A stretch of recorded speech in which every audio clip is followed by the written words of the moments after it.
এই সম্মেলনে ত্রিপুরা রাজ্যের জনপ্রিয় মুখ্যমন্ত্রী সবার নয়নের মণি শ্রী বিপ্লব কুমার দেব মহাশয়, আমি সবাইকে বলবো যারা উপস্থিত রয়েছেন প্রত্যেকের হাততালি চাই। ত্রিপুরা রাজ্যের জনপ্রিয় মুখ্যমন্ত্রী সকলের নয়নের মণি শ্রী বিপ্লব কুমার দেব মহাশয় আমাদের মধ্যে এসে উপস্থিত হয়েছেন। পাশাপাশি আমি অনুরোধ করব যারা এখনো বাইরে রয়েছেন অনুগ্রহ করে হলের ভেতরে চলে আসুন। স্বেচ্ছাসেবিকাদের অনুরোধ করব পুষ্পস্তবক এবং উত্তরীয় দিয়ে মাননীয় মুখ্যমন্ত্রী শ্রী বিপ্লব কুমার দেব মহাশয়কে বরণ করে নেওয়ার জন্য। আমরা কৃতজ্ঞ আমাদের আজকের এই সম্মেলন এক আলাদা মাত্রা পেল। রাজ্যের জনপ্রিয় মুখ্যমন্ত্রী সকলের নয়নের মণি ত্রিপুরা রাজ্যকে এক নতুন দিশায় নিয়ে চলেছেন, তার অক্লান্ত পরিশ্রমের পক্ষ থেকে মাননীয় মুখ্যমন্ত্রীকে বরণ করে দেওয়া হলো।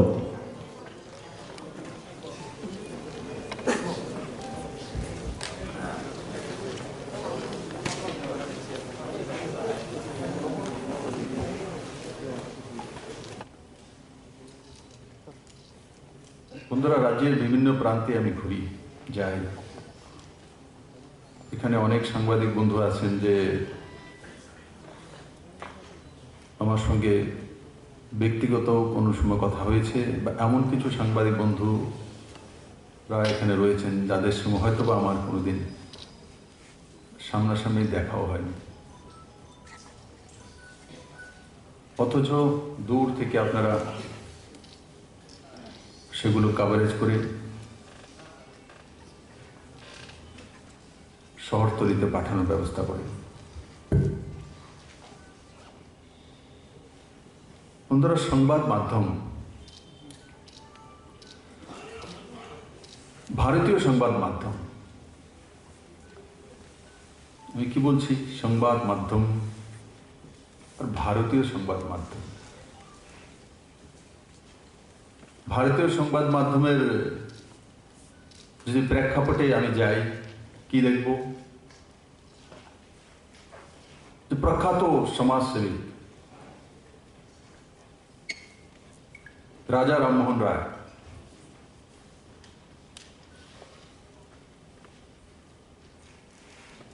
সমাজ সংস্কারক,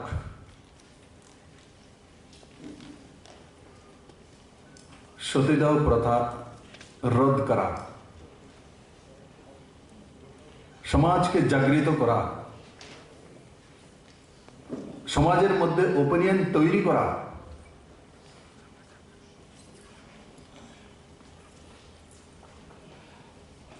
তার জন্য পত্রিকা বের করা। কবে? 1821 সালে বাংলা উইকলি পেপার সংবাদ কৌমুদি।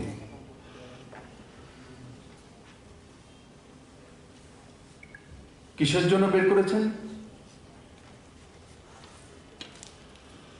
সতীদাহ প্রথা থেকে ভারতীয় মহিলাদের মুক্তি দেওয়ার জন্য।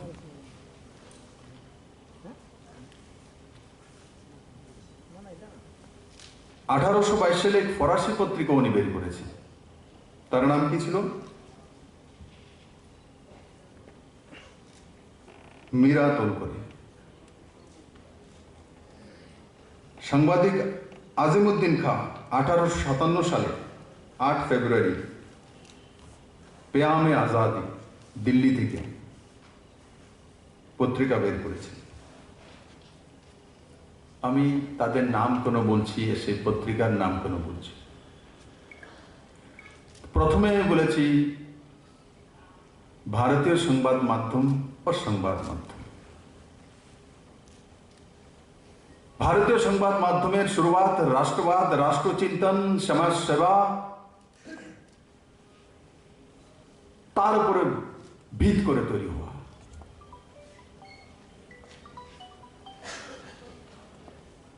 ইকোনমি তৈরি করার জন্য নয়।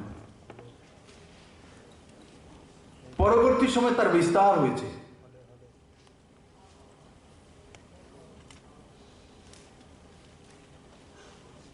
আমার সৌভাগ্য হয়েছে প্রভাস যোশীর মতো সাংবাদিককে সামনে থেকে দেখার জন্য বা কথা বলার দিল্লিতে। রামবহাদুর রায়কে সামনে থেকে দেখার সুযোগ হয়েছে, যাকে অটল বিহারী সরকার থাকতে যতটা আমি জানি রাজ্যসভার মেম্বার করার জন্য প্রস্তাব দেওয়া হয়েছিল, তো রামবাহাদুর রায়জি রাজ্যসভার প্রস্তাব খারিজ করে দিয়েছে, বলে আমি যাব না।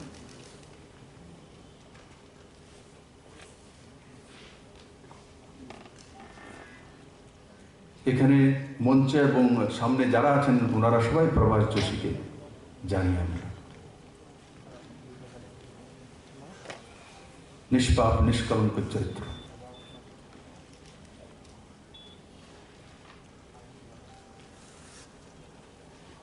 আজকে রাজা রামমোহন রায়ের সেই পত্রিকা, উইকলি পত্রিকা, কিসের জন্য?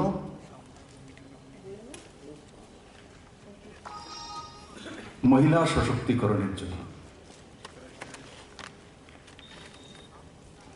আজকে গিয়ে সেই রাস্তাতেই মাননীয় দেশের প্রিয় প্রধানমন্ত্রী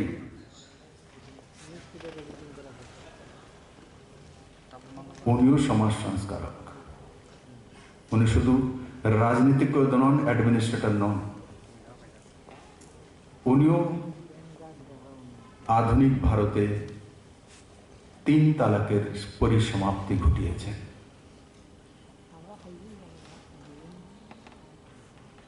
রাস্তা কোথা থেকে এসছে? রাস্তা রাজা রামমোহন এর কাছ থেকে এসছে। আমাদের দেশের সাংবাদিকরা সমাজ সংস্কারক হয়।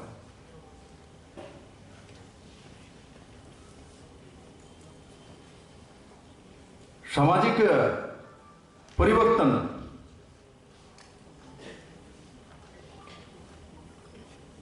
সমাজের মধ্যে সচেতনতা ও সুষ্ঠু সমাজ ব্যবস্থা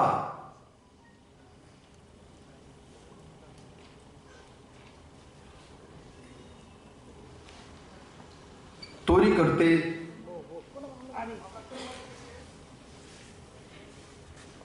সাহায্য করা তাদের মূল পাথর।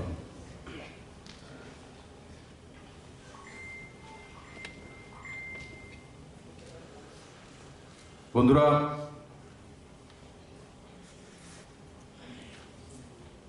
আজকে ভারতবর্ষের সমাজ ব্যবস্থার পরিবর্তন হচ্ছে।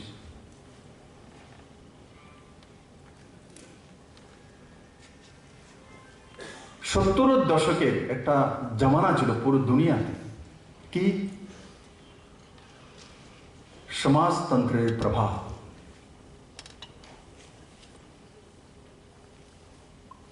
তা থেকে সংবাদ মাধ্যমও মুক্তি পায়নি, যেমন রাজনীতির মধ্যে এসেছিল, সংবাদ মাধ্যমের মধ্যে এসেছিল।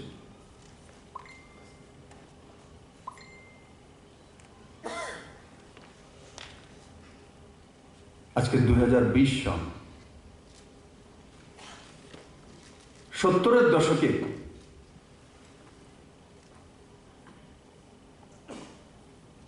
যে সমাজতন্ত্রের যে প্রভাব, কমিউনিজমের যে প্রভাব সমস্ত ক্ষেত্রে, আজকে কি পুরো দুনিয়াতে সেই সমাজতন্ত্রের প্রভাব বা প্রতিপত্তি আর বিস্তার আছে কি? না। আজকে বিহার, উত্তরপ্রদেশের মতো রাজ্যের মধ্যে ইলেকশন হয় তো জাত পাত পন্থ সেগুলিও ছিল বিশেষ করে দু রাজ্যের রাজনীতির রণকৌশল ভোট ব্যাংক। নরেন্দ্র ভাই মোদী সেগুলো সমাপ্ত করে দিয়েছে। এবারে বিহারের ইলেকশন আমাদের কাছে খুব ভালো লেগেছে, ভারতবাসীর কাছে। সত্তা পক্ষ আর বিপক্ষ দোনোই কি ইস্যু করেছে? ডেভেলপমেন্ট, রোজগার।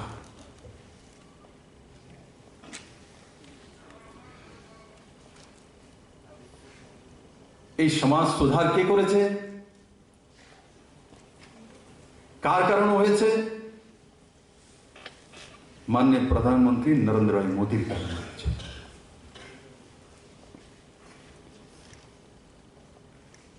উনি এক নতুন রাস্তা তৈরি করছেন। তার মধ্যে গণতন্ত্রের যে 4টি স্তম্ভ রয়েছে তাকে শক্তিশালী করার জন্য তিনি কাজ করছেন।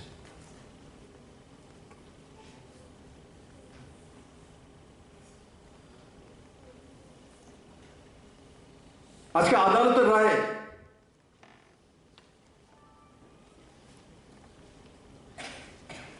রাম মন্দিরের যে বিষয় ছিল তার সমাপ্তি হয়ে যায়। বহুকাল যাবৎ দুই সম্প্রদায়ের মধ্যে লাখো লোকের প্রাণহানি, দাঙ্গা, আন্দোলন, কেউ কি কোনোদিন ভেবেছিল যে সুপ্রিম কোর্টের রায়ের মাধ্যমে তার সমাধান হয়ে যাবে? এক বন্ধু রক্তক্ষয় নয়, একটি আন্দোলনও নয়, পুরো ভারতবাসী সেটা মেনে নিয়েছে। 130 কোটি ভারতবাসী।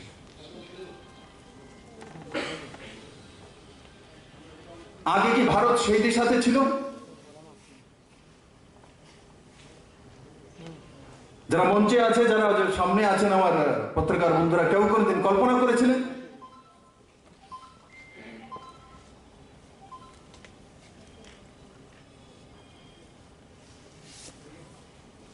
আজকে ভারতীয়ত্ব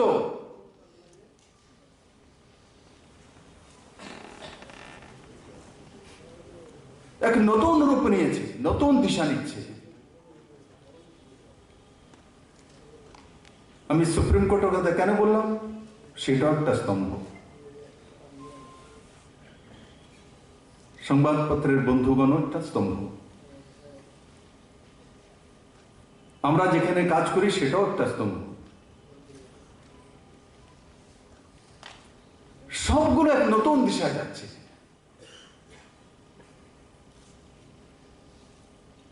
এই দিশাগুলো দিয়ে শুরুয়াত করেছিল। তার জন্য রাজা রামমোহনের নাম প্রথম বললাম। মাঝখানে 70-এর দশকে আমরা সমাজতন্ত্র আর কমিউনিজমে চলে গিয়েছিলাম, তার প্রভাব প্রত্যেক ব্যক্তির মধ্যে এমন হয়ে গেছিল। আমি ইন্টেলেকচুয়াল তখনই হতে পারবো বা আমাকে পরিগণিত করা হবে যখন আমি কোন কমিউনিস্টের ফোরামে গিয়ে দাঁড়াবো পুরো দুনিয়াতে। কিন্তু আজকে ও যেই জায়গা থেকে রাজা রামমোহন রায়রা শুরু করেছিল ঠিক সেই জায়গায় ভারত দাঁড়িয়ে গেছে আবার প্রত্যেকটা ক্ষেত্রে। ভারতীয় সাংবাদিকতা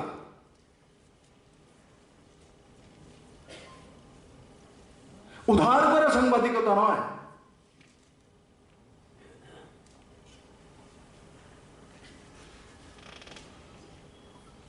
যারা সাংবাদিকতা শুরু করেছিল বা নিউজ পেপার সাপ্তাহিক হোক দৈনিক শুরু করেছিল, একবার ইতিহাস তুলে ধরুন কি কারণে করেছে।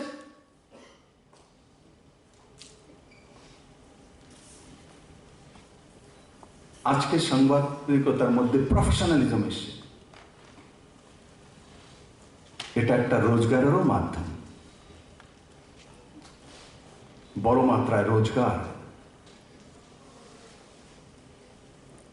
Employment industry.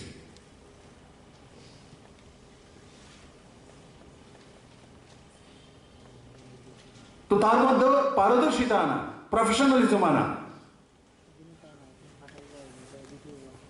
আমি তো আমার সামনে যত সংবাদপত্রের বন্ধুরা বা বোনেরা আছেন, আমি আপনাদেরকে উপদেশ দেব না, কিন্তু আমি বলবো স্বনির্ভর হওয়ার জন্য মাননীয় প্রধানমন্ত্রী যে নারা দিয়েছেন সেটাতে আপনিও কাজ করুন।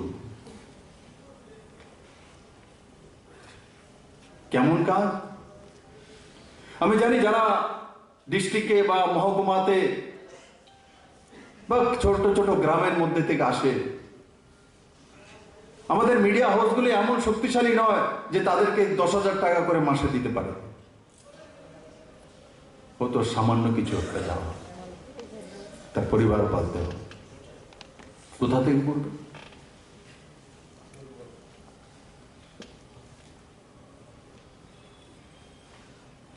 $1,000 2,000 টাকা কি পরিবার চলে? যখন মাননীয় প্রধানমন্ত্রী স্বনির্ভর ভারতের কথা বলছে, স্বনির্ভর পরিবারের কথা ত্রিপুরা সরকার বলছে, তো আমি আপনাদেরকে আগ্রহ করব, আপনাদের পরিবারেরও রোজগার হওয়া দরকার।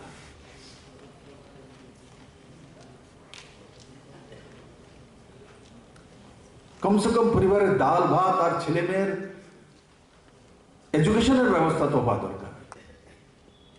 আপনার ছেলে মেয়ে এডুকেশন পেলে রাজ্যের এবং রাষ্ট্রের কল্যাণ হবে। আপাত দৃষ্টিতে মনে হয় আমার ছেলেকে ডাক্তার তৈরি করছি, আসলে কি আপনি আপনার ছেলেকে ডাক্তার তৈরি করছেন, ভারত মাতার এক সন্তানকে ডাক্তার তৈরি করছেন। যখন ত্রিপুরার কোন হসপিটালে চিকিৎসা করবে, শুধু আপনারই করবে, আপনার পরিবারে করবে, পুরো ত্রিপুরাবাসী করবে।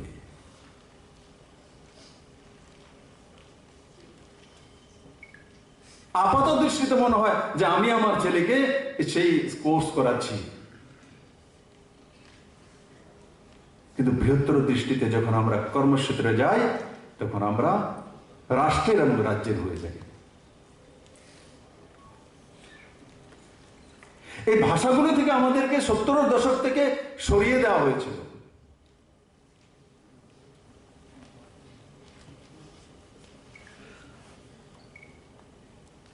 সমস্ত কিছুই আন্দোলনের ফল।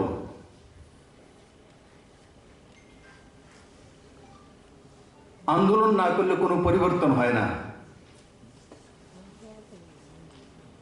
আজকে তো দেশে তেমন নয়। এই ভাষাগুলো কমিউনিজমের শেখানো।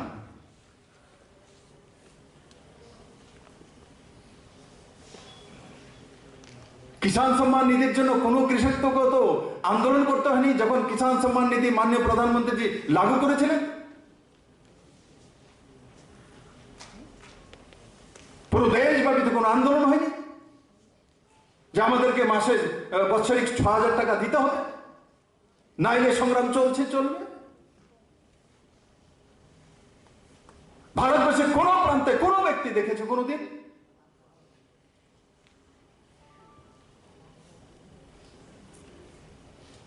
আজকে পারদর্শিতার যুগ।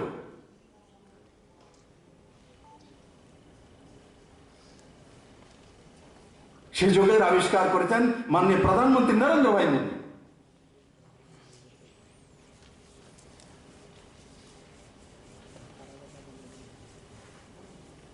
খ্যাতমুজরের কথা যারা বলে স্লোগান দিচ্ছেন, আন্দোলন করেছিলেন, করেছে আমার ত্রিপুরা রাজ্যে কৃষকদের জন্য কোনো একটা কাজ?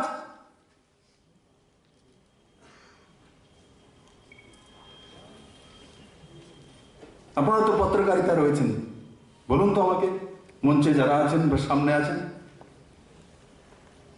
এফসি এর মাধ্যমে প্রকিউরমেন্ট, এমএসপি এই সরকার লাগু করেছে।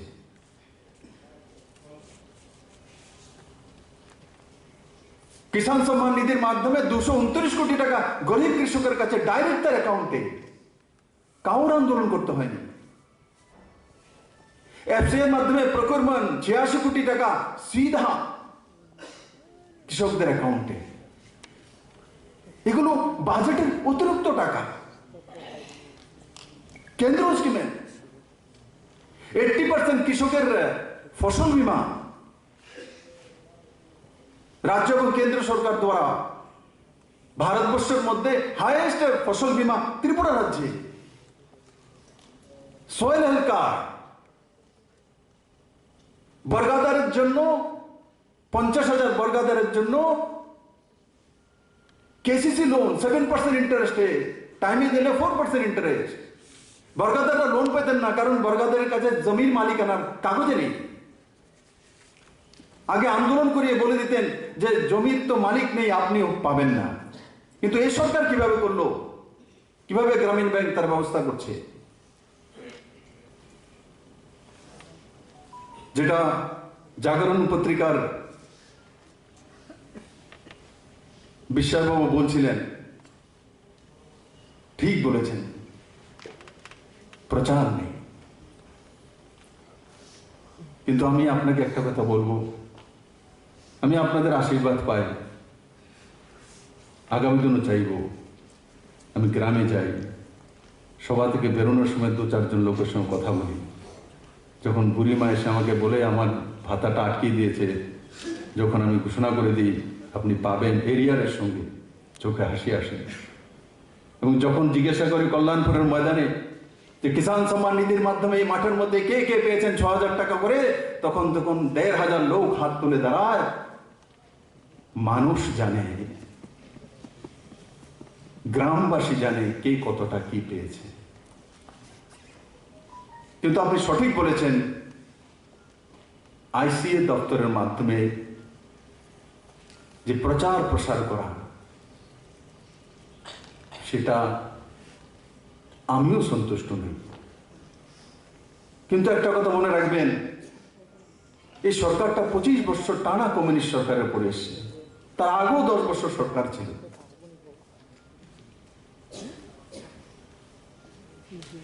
কাজ না করার মানসিকতা তৈরি করে দেওয়া।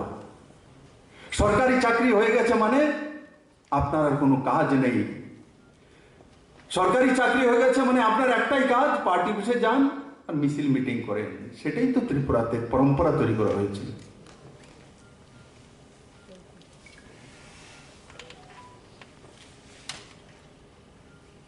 আজকে সেখান থেকে ত্রিপুরা মানুষ বেরোচ্ছে, তো সরকারি দপ্তরগুলো ধীরে ধীরে বেরোচ্ছে। সরকারি দপ্তরগুলো ত্রিপুরার স্বভাবের বাইরে নয়, ওখানে দপ্তরে যারা কাজ করেন এই সমাজের লোক, পুলিশে যারা কাজ করেন এই সমাজের লোক, পত্রকারিতা যারা করেন এরাও এই সমাজের লোক, ত্রিপুরার লোক। জানে অনজানে প্রত্যেকের মধ্যে তার প্রভাব ছিল। আজকে যদি নরেন্দ্র মোদীর নেতৃত্বে জনমুখী সরকার চলছে, তার প্রভাব যদি বিহারের রাজনীতির মধ্যে হতে পারে, বিহারের সমাজ ব্যবস্থার মধ্যে হতে পারে, লালু প্রসাদের ছেলের মধ্যে হতে পারে, তাহলে এখানে 40 বছর 35-40 বছর কমিউনিস্টের সরকার ছিল, তার প্রভাব কি আমাদের মধ্যে পড়বে না? আমি কিছুটা বেঁচে গেছি, 17 বছর এখানে ছিলাম না, উপরওয়ালা মুঝে বাঁচায়, না হলে আমার মধ্যে সেই প্রভাব পড়ত। ত্রিপুরেশ্বরী মায়ের কৃপায় আমি বেঁচে গেছি। আর তার জন্য যখন মোদির রাস্তাগুলো তৈরি করতে যাই, তখন তার মধ্যে বাধা হয়ে দাঁড়ায়। কারণ কি, এরা তো সবাই কমিউনিস্টের দ্বারা প্রভাবিত। কিন্তু আজকে নজওয়ান মোদিকে বুঝে গেছে, আজকে নজওয়ান বুঝে গেছে।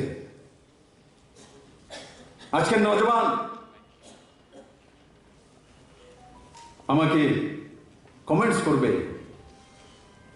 যে আমি আনারসের খেতে লাগিয়েছি, আপনি দেখে যান, আমি গ্রাজুয়েট, আমি বায়োফ্লাক্স করছি, আমি ইঞ্জিনিয়ার, 10,000 লিটারের ট্যাঙ্কে, আপনি জুলাইবারে আসুন, আমাকে দেখে যান। আজকে গ্রাজুয়েট ছেলে নতুন বাজারে ভিড়ের মাঝখান থেকে এসে আমাকে বলে, মুখ্যমন্ত্রীজি আপনি তো বলছেন স্বনির্ভর হওয়ার জন্য আমি জব ক্রিয়েটর হয়ে গেছি, আমি গ্যাজেটেড অফিসারের মতো রোজগার করি মাসে। আগরতলার এক নজওয়ান এনফিল্ড করা ব্যক্তি, নজওয়ান ছেলে আমাকে কমেন্টস করে যে আগরতলা শহরে কই মাছের দাম কমে গেছে, 800 টাকা করে কিলো ছিল, এবার 250 টাকা পর্যন্ত এসছে। কিসের কারণে হচ্ছে? বায়োফ্লাক্স এর মাধ্যমে চাষ করার কারণে হচ্ছে।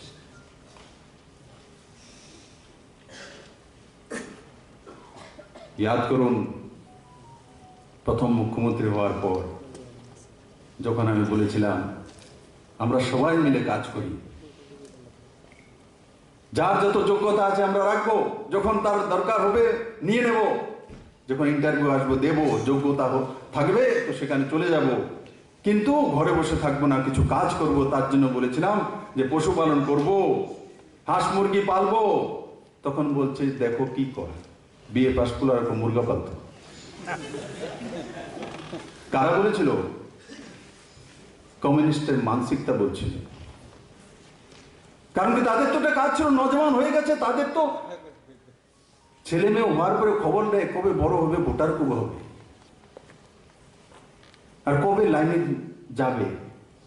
যতক্ষণ পর্যন্ত ছেলে কোনো বাড়িতে ছেলে মেয়ে দেখে নিয়ে যে লাইনে না গিয়েছে, ততক্ষণ পর্যন্ত তার মা বাবার পেছনে লাগবে। বিয়ে পাশ করেছে যদি তৎকালীন নেতৃত্বের কাছে যেত, আমার ছেলেটা মেয়েটা এমএ করেছে, ভালো হয়েছে, পার্টি বসে পাঠান। কি করতে? একটু কাজ শিখুক। 2 বছর, 3 বছর, 4 বছর, 5 বছর লাইনে ঘুরতে ঘুরতে ঘুরতে, প্রাইভেট টিউশন করতে করতে চুল পাকার সময় এসে একখানা ফিক্সের চাকরি, তাও সুপ্রিম কোর্টের আদেশে চলে যায়। শুধু এগুলো না, আজকে সঞ্জয় বাবু যে বলছেন এই সরকার তার ব্যবস্থা করে দিয়েছে, আমি বারবার তাদেরকে বলছি মানুষ সব দেখে কোথা থেকে খাওয়া আসে, কে কথা বলে, কার নেতৃত্বে চলে। এই সরকার এডুকেশন এবং ম্যান পাওয়ার দপ্তরে 9000 চাকরি অ্যাডভার্টাইজমেন্ট করে দিয়েছে। গ্রুপ ডি এর জন্য আপনি যদি 2 কলম না লিখতে পারেন,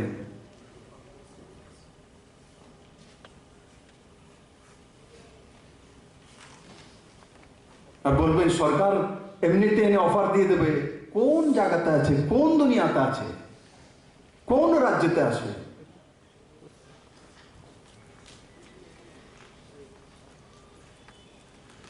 একবার চাকরি গিয়েছে, শিক্ষা হয়নি, আবার চাকরি যাওয়ার ব্যবস্থা, আবার আমাকেও জেলে পাঠানোর ব্যবস্থা।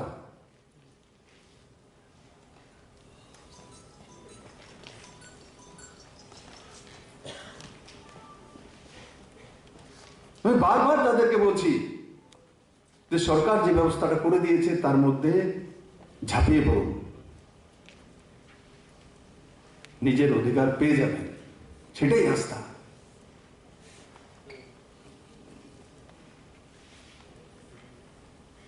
আজকে নজওয়ান টেটের মাধ্যমে পরীক্ষা দিয়ে তাকে যেতে হবে, আর আপনাদেরকে মেলার মাঠ থেকে খাদ্য দেয়, তার জন্য আপনাদেরকে বিপ্লব দেবকে ফ্রি দিতে হবে। কোথায় আইন আছে? কোন জায়গায় লেখা আছে? আপনারা তো পত্রকার, বলুন তো কোন লতে আছে?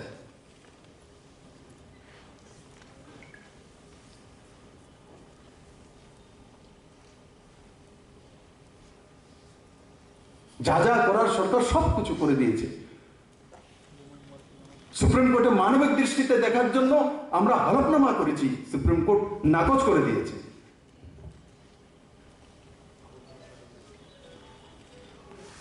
তাই বন্ধুরা, ওই যেখানে না গিয়ে আমি আপনাদের পরিবারের কাছে যেতে চাই। আপনার ঘরে ছেলে আছে, মেয়ে আছে বা ভাই আছে, স্বনির্ভর করার জন্য এসসি, এসটি, ওবিসি, মাইনরিটি, তার মধ্যে সাবসিডাইজ লোন আছে। আমি প্রণব বাবুকে বলবো, দেখুন কোন কোন পরিবারগুলো দুর্বল আছে,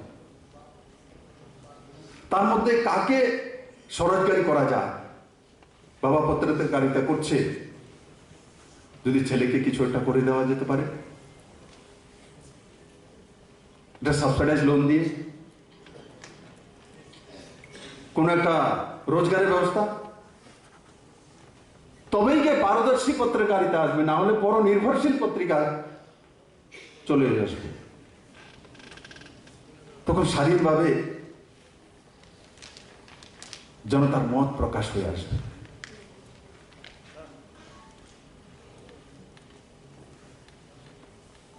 তার জন্য প্রত্যেকটা পরিবারের লিস্ট আছে আপনাদের কাছে।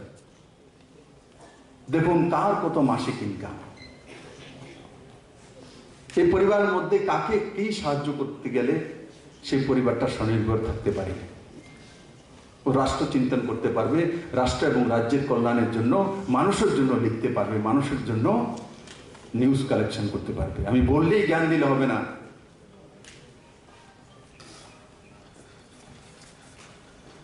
যাতে কাউর দ্বারা প্রভাবিত না হতে পারে।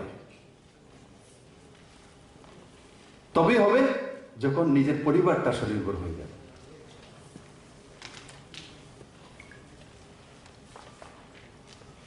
বন্ধুরা, কিছুদিন আগে প্রেস ক্লাবের সেক্রেটারি একটা পত্রচারিতা আমার সঙ্গে করেছিলেন যে আপনি তো জ্যাকেট দিয়েছেন সারা ত্রিপুরা রাজ্যে, আরো 222টা দেওয়া হয়েছে, আরো 300 চেয়েছে, দিয়ে দেবো। আর আরেকটা ইন্স্যুরেন্স চাইছিল স্বাস্থ্য হেলথের জন্য, আয়ুষ্মান ত্রিপুরার মাধ্যমেও সেই ইন্স্যুরেন্সের ব্যবস্থা সরকার করে দেবে।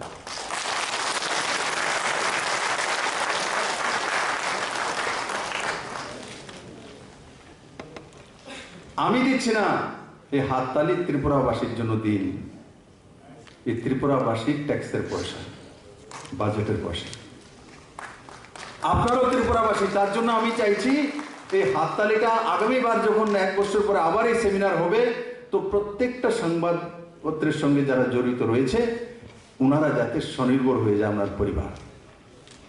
তো স্বনির্ভর সাংবাদিকতা আসবে আমার কাছে।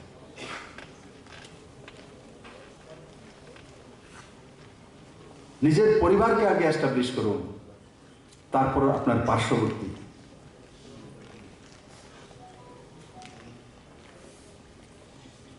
সরকার তো স্বনির্ভর পরিবারের জন্য যোজনা লাগু করেছে।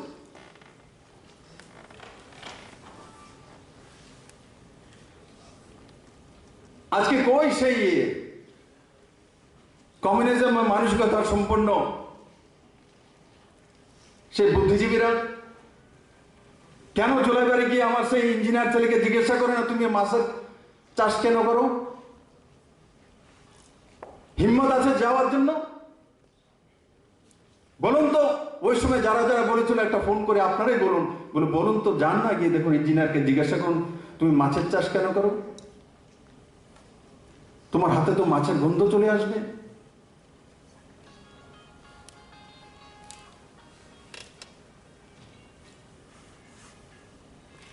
ইলিশ মাছ খেতে ভালো লাগে, কিন্তু হাতে ধরা যাবে না,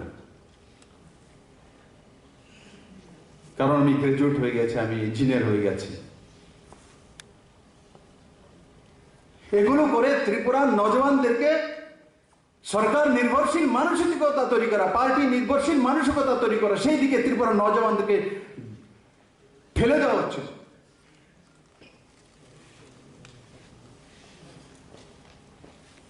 আমি সমস্ত সংবাদপত্রের মাধ্যমের পত্রকারদের, সাংবাদিক ভাইদেরকে বলতে চাই, আপনারা 33টা ডিপার্টমেন্ট আছে ত্রিপুরা সরকারের, এই ডিপার্টমেন্টে এই সরকার আসার পর কোনো কারণে ডাউন হয়েছে আমাকে দেখি।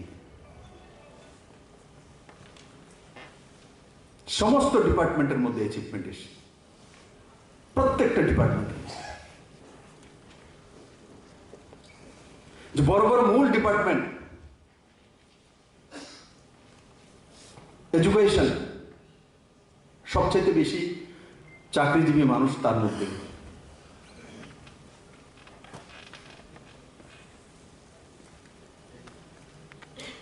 আমূল পরিবর্তন এসছে। কেউ কোনোদিন কল্পনা করেছে ত্রিপুরাতে সরকারি স্কুল সিবিএসসি সিলেবাস একসঙ্গে 20টা হবে? কোন সাংবাদিক আছে আমাদের বলুন তো? আপনি তো সবচেয়ে বুঝুন, ত্রিপুরাতে 20টা সিবিএসসি স্কুল সরকারি একসঙ্গে হয়ে যাবে। কোন সাংবাদিকতার বা সংবাদপত্রের মধ্যে যারা রয়েছেন আমাকে দিল খুলে বলুন, বলে আমি কল্পনা করেছিলাম যে একসঙ্গে 20টা হবে।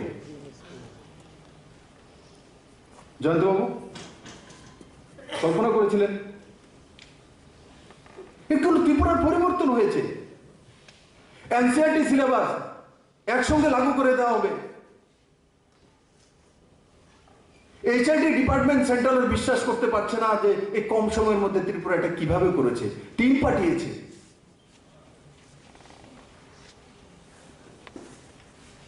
কতগুলো নতুন ইংলিশ মিডিয়াম স্কুল। আরে শিক্ষাই তো জাতির মেরুদণ্ড, সেটাকে যদি না ঠিক করি,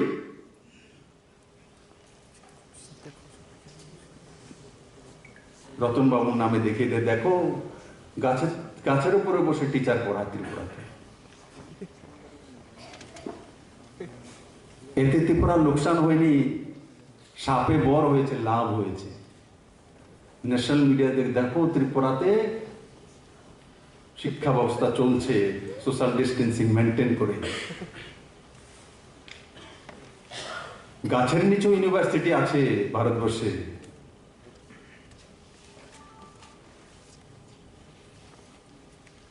গাছের নিচে পড়লে বিদ্বান হবে না, তাহলে বিশ্বভারতী কি?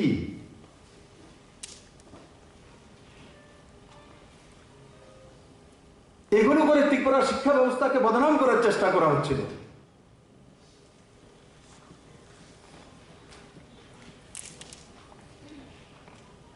এই সরকার আসার পর পাশের হারও বেড়েছে, ট্যালেন্টের হারও বেড়েছে।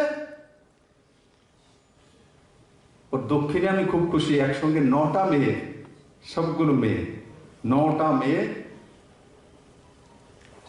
স্ট্যান্ড করেছে 12th এবং 10th।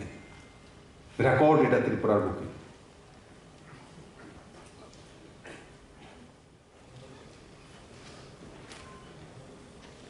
আমি এই কথাগুলো প্রথম বলেছি এমন নয়, বারবার বলছি।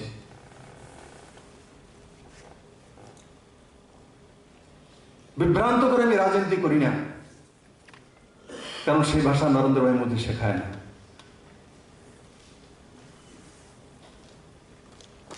মানুষের কল্যাণের মাধ্যমে সোসাইটি ডেভেলপমেন্ট,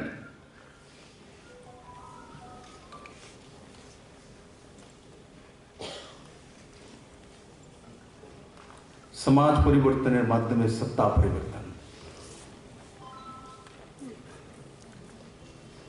সেই দিশাতেই সরকার কাজ করে। তাই বন্ধুরা, আমি শুনছিলাম প্রণব বাবু বিস্তারিত বলছিল এই সরকার কি দিচ্ছে, কি হচ্ছে। সঞ্জয় বাবু বলছিলেন যে রেট কোথাতে কোথায় পার কলমে পৌঁছে গেছে। সেগুলো একা হয় না, সামূহিক আলোচনার মাধ্যমে হয়, তাতে আপনাদেরও ভাগিদারি রয়েছে। চারো স্তম্ভ মিলেই সরকার চালাতে হয়। সামনে মুখ্যমন্ত্রী থাকে, তার ক্যাবিনেট থাকে। রাজ্যের প্রকৃত উন্নয়ন এবং গতি তখনই থাকে যখন সবগুলো স্তম্ভ মিলে কাজ করে, রাজ্য হিতে, রাষ্ট্রহিতে, এক মানসিকতা নেই।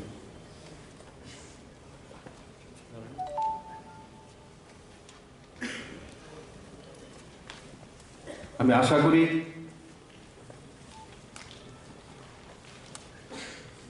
দেশ জুড়ে যে স্বনির্ভর ভারতের যে স্লোগান আদরণীয় প্রধানমন্ত্রী তুলেছেন, আমাদের সংবাদপত্রের যে হাউসগুলো আছে এগুলোকেও স্বনির্ভর করে তুলতে হবে। তার জন্য যা যা করা আমরা সবাই মিলে সেই দিশাতে কাজ করব।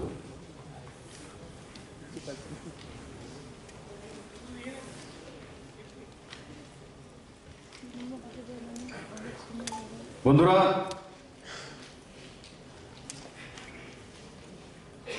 আমি কারোর আলোচনা সমালোচনা করতে চাই না, কিন্তু আপনাদের কাছ থেকে আমি একটা জিনিস চাইব, আপনাদের ক্যামেরা আর আপনাদের কলমে যাতে আমার সুন্দরী ত্রিপুরা উঠে আসে। মডেল ত্রিপুরা আমার, সেটা যাতে আপনার কলমের মাঝখানে থাকে, আপনার ক্যামেরার মাঝখানে থাকে। শ্রেষ্ঠ ত্রিপুরা আপনারও হবে। চিটাগাং বন্দর দিয়ে যখন বিজনেস শুরু হবে, 2000 কোটি টাকার কমসে কম বিজনেস শুরু হবে, তখন তার ভাগিদারি সমস্ত ত্রিপুরাবাসী পাবে। কারণ গভর্নমেন্ট বড় মাত্রায় ট্যাক্স পাবে, সেই ট্যাক্স দিয়ে জনসুবিধাগুলি আবার তৈরি করা হয়।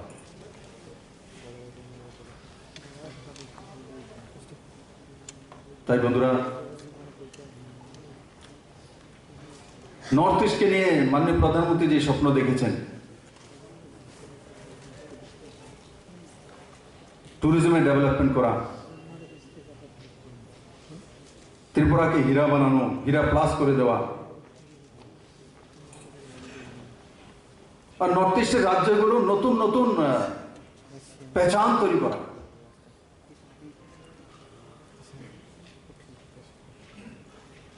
আজকে নতুন সরকার আসার পরে একটা জিনিস তো হয়েছে আমার ত্রিপুরাবাসী, এখন বাইরে গেলে আমার বাড়ি ত্রিপুরা বললে বলতে হয় না যে এটা শিলচরের কাছে।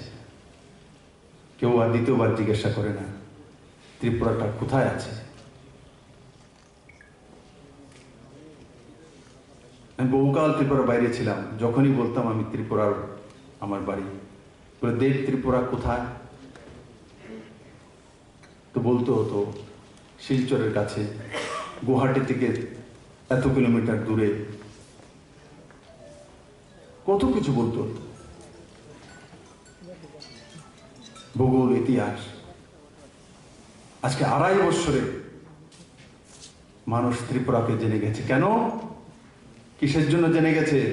বিপ্লব দেব লম্বা তার জন্য? তার জন্য না বন্ধু, কুইন পাইনাপেলের জন্য চিনে গেছে। এই কুইন পাইনাপেল আগেও ছিল। আজকে কুইন পাইনাপেলের জন্য ত্রিপুরাকে চিনে গেছে। রাষ্ট্রপতির কাছেও চলে গেছে, প্রধানমন্ত্রীর কাছেও চলে গেছে, দুবাইয়ের বাজারও চলে গেছে। আজকে সেন্টেড লেবুর জন্য, এলাচি লেবুর জন্য আমেরিকান বিজনেসম্যানরা ত্রিপুরাকে চিনে গেছে। আজকে বাস্করলের বিস্কিটের জন্য পুরো দুনিয়া ত্রিপুরাকে চিনে গেছে। এই বাস্করল আমাদের জনজাতিদের প্রধান খাদ্য, দুনিয়া জেনে গেছে। আজকে বাঁশের বোতলের জন্য ত্রিপুরাকে চিনে গেছে। দুবাইয়ের বাজারে ত্রিপুরার বাঁশের বোতল 2,500 টাকা বিক্রি হয়। 2,500 টাকা। পুঁজি কত? একটা বাড়ি বাঁশের দাম কত? কুল মিলিয়ে বাঁশের দাম 150 টাকা। আর একটা বোতল এতটা 1.5 ফিট, তার দাম কত? 2,500 টাকা দুবাইয়ের বাজারে, ইন্ডিয়ান কারেন্সি। আমি তৈরি করব, আমি আপনাদের কমিটিকে বলবো সেই বিষয় নিয়ে আমার সঙ্গে আলোচনা করা।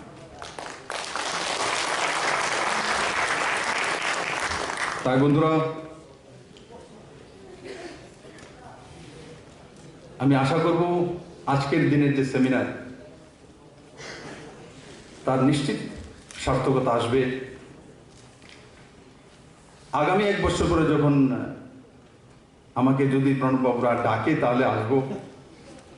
তো আমি আপনাদেরকে প্রত্যেকের পরিবারের সম্বন্ধে জানতে চাইব, যে আপনার পরিবারের ছেলে মেয়ে কি, মা কি করে, বাবা কি করে, রোজগার কত, পরিবর্তন হয়েছে কি, যেটা আমি আজকে বললাম সেটা লাগু হয়েছে কি আপনার পরিবারের জন্য,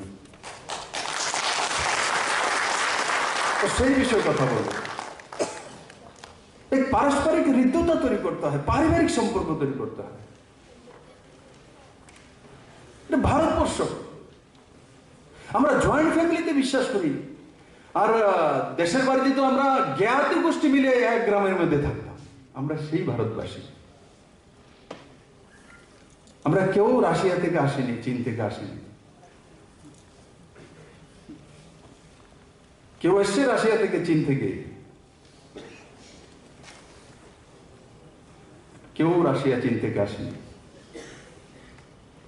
না হলে তামিলনাড়ু থেকে এসছে, না হয়তো জম্মু কাশ্মীর থেকে, না হলে নর্থ ইস্ট থেকে, না হলে মধ্য ভারত থেকে।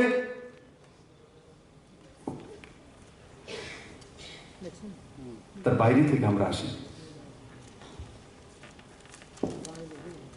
তাই আমাদের সোচ আমাদের ভাবনা, আমাদের মানসিকতা, সেটা হচ্ছে ভারতীয়ত্ব। আর যে আত্মীয়তা, পুরো দুনিয়াতে কোন রাষ্ট্রের কাছে যদি আত্মীয়তা আছে, একমাত্র ভারতের কাছে আছে, ভারত উপমহাদেশের কাছে আছে। ভারত টুকরো হয়েছে, তার জন্য এক পার্ট পাকিস্তানে চলে গেছে, এক পার্ট শ্রীলঙ্কাতে চলে গেছে, এক পার্ট বাংলাদেশে চলে গেছে, এক পার্ট বার্মাতে চলে গেছে, কিন্তু পুরো ভারতীয় যে উপমহাদেশ আছে, দেখবেন একমাত্র আত্মীয়তা, অতিথি দেব ভব মানসিকতা,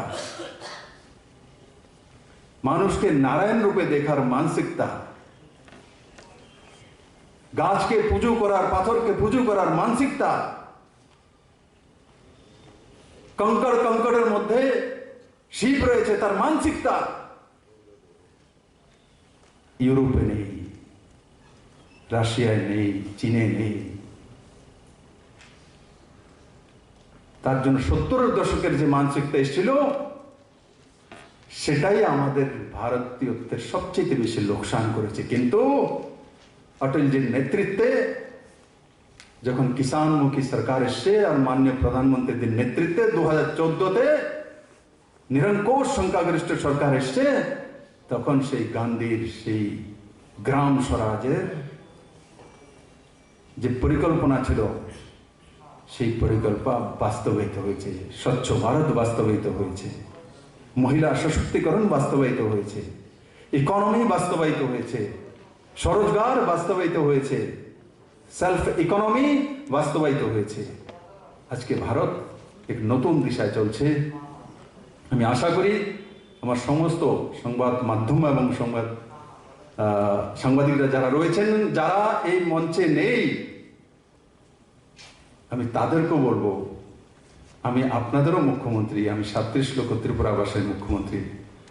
যারা এখানে আসেননি, আমি তাদেরকেও নিবেদন করব, আমি যা যা বলেছি শুধু এই রুমে যারা রয়েছেন তারাই পাবে এমন না, যারা আসেননি তারাও পাবে, তারাও ত্রিপুরার সাংবাদিক, তারাও ত্রিপুরার সাংবাদিক হওয়া। কারণ আমি যে জায়গায় বসে আছি সেই জায়গাতে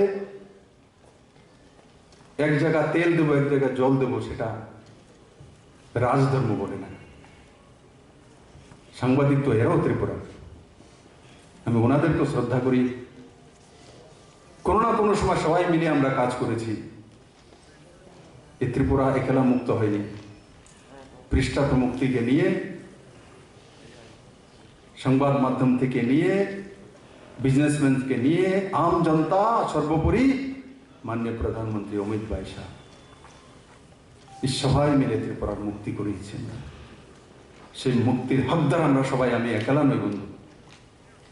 আমি একটা রাজনৈতিক পার্টির নেতৃত্ব করতাম, তার জন্য সামনে আমাকে রাখা হয়েছিল। আপনারা সবাই তার ভাগিদার। সর্বশ্রেষ্ঠ ত্রিপুরা নির্মাণের আপনারা সবাই সেনানী, আমিও তার মধ্যে একজন। দায়িত্ব দেওয়া হয়েছে, তার জন্য কাজ করছি।